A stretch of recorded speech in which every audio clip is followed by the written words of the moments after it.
this is kind of like where it bleeds back and forth, where you've realized that this is not going to work every week, so now it becomes a monthly activity.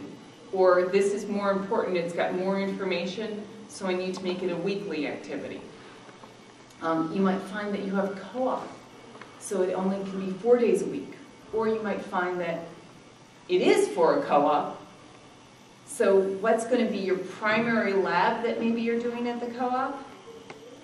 And then what's going to be their weekly assignment? So this is where you start looking at how do you take your calendar and then your format and then the weekly assignments and making them flow. You might find you have too many resources for one section and not enough for another.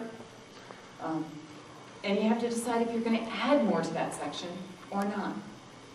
I had a lot of good books for digging into government, and I had to put them all in, most of them in additional resources because I had to have limited. Because if you go too much, you could spend your whole time just doing that and not getting to anything else. Take time to reevaluate your goals. Remember, I wanted him to be more independent and own his own learning. I made sure that in Science of Survival, I put lots of things where he had to do the research. I had to look, was I handing him the information, or was I making him go and do it himself? So in writing your own curriculum, after you've gone back and you've got the nitty-gritty, you've got the assignments down, look back at your goals. Are you meeting your goals, or are you not meeting your goals? Or you're meeting 5 of them, but not the 6th. Reevaluate and see where you're going. And then the last critical step is when you're actually doing the curriculum. Toss what doesn't work. Be very willing to toss what doesn't work. For example, I read a review of the K. I was all set to use it. I had a website that had questions on it. It's a great survival book. It's an award winner, blah, blah, blah. And it was a book that neither my son or I had read, which is extremely rare in our house because we're prolific readers. There is a main character in it that speaks an island dialect. And I don't do dialect real well. I really don't do dialect well. I tolerated in Mark Twain, but he's a genius, and Theodore Taylor is not. And my son is exactly like me. We just couldn't stand this dialect. So we had to toss the book and pull in from the additional resources. Remember I said have a maybe pile? That's your additional resources. Something's not working. You were planning to go to an exhibit at a museum and you just can't make it in time and it ran out. Have your backup resources. Have your maybe pile of if you're going to include it or not include it. In writing your own curriculum, after you have a topic, you cast as wide as net as possible for your resources. You write your goal and then sort through all your variety of resources. After that, you plan a calendar. You plan a format for how your calendar is going to be achieved, and then you fill in the format. Finally, you review your goals, making sure they match up with the assignments, and above all, staying flexible and willing to reevaluate. And it went much quicker than I thought. Can I take any questions?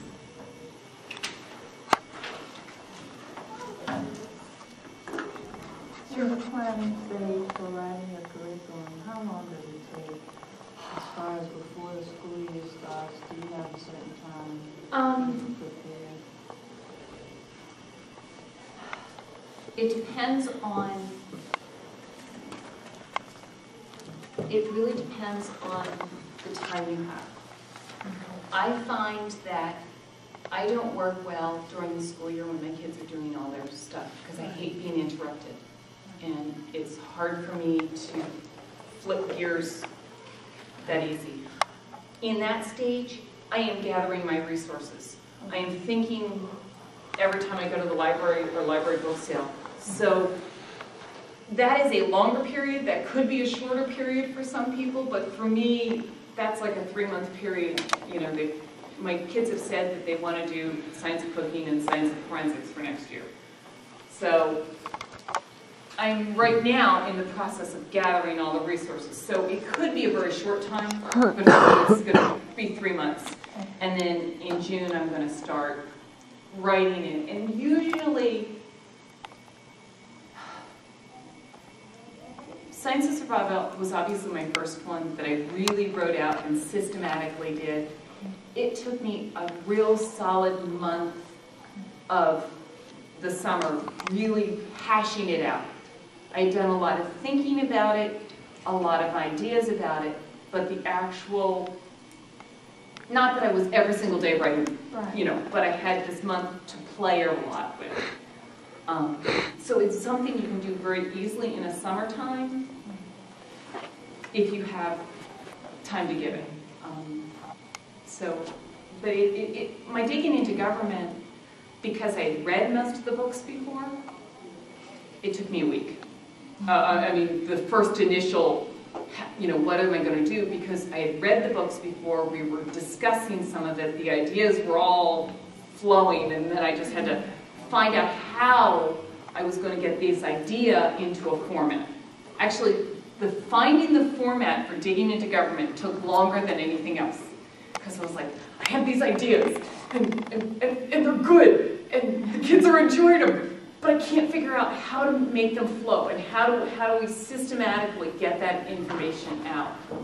And it was just days of, you know, how can I, it doesn't fit this way, it doesn't fit this way. Like I said, I stumbled upon this archaeology website where I'm like, oh, that works! So it really depends on the topic that you're doing and things like that. But it can go very quickly. It can, and Science of Survival, of course, is everything but math. So the ones that, you know, making sure you include enough reading, enough history, those are going to take a little bit longer. So. Thank you. How are you, since you have a 9th grader, how are you finding that to work to get a transcript together for him? How am I finding getting a transcript together for him? Well, like for instance, you said this might not cover math. You know, in our state we have to have 3 years of math. Yeah. I don't know what I gave him. He had an extra math class. That's what you did. Yeah.